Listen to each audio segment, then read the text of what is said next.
Mobility is an essential aspect of our everyday life. We constantly move between different places in different ways and with different purposes. But how different are we? Do we travel the same distances? Do we visit the same number of places? Clearly, there are a lot of elements that influence that. One of them is the transport infrastructure that we have in our city, but as well our own responsibilities influence how we move. For example, if we are employed, we will probably commute to work every morning. If we have kids, we will need to pick them up and drop them off at school. But will all of these responsibilities influence all of us in the same way? Understanding how people from different backgrounds, different responsibilities move can help us devise transport solutions that take into account different traveling needs. But how do we do all of this? And how do I start into helping on solving that? So my contribution is that I want to investigate the differences in mobility between males and females. Actually, there is a gender gap in human mobility. Women walk less, stay in their stops longer, and visit fewer places than males. So why is this happening? Why are males and females behaving differently? Right now, we don't know. We don't have any idea. But it is the moment to figure it out. Because before, if you wanted to study mobility, you had to actually go and ask people why and how are they moving.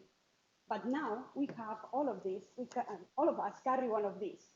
And phones have GPS sensors in them. So we want to use this data to study the gender gap in a larger scale and try to get more precise information on the factors influencing mobility. We actually have already started. And we have seen that the gender gap appears across countries, across age groups, and in urban and rural areas.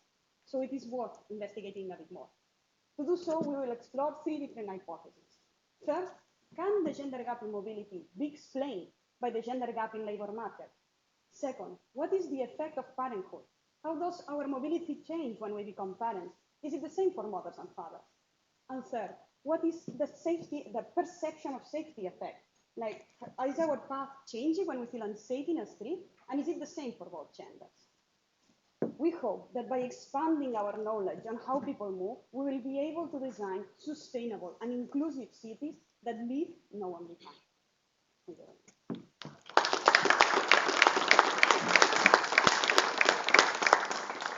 Thank you very much. We have time for a question or two. So at the end, you started to describe possible problems with the human mobility and the gender gap. But it is one of the underlying ideas, or however to explain it, that if we should solve the human mobility, it would then help to solve, for example, the gender gaps in labor market. What is the No, I don't think that the end goal is that if we solve the gender gap in mobility, we can solve the gender gap in labor market. It's more to try to understand if right now we see that males and females behave differently. We don't know why. And we know that there is a gap between male and female in the labor market.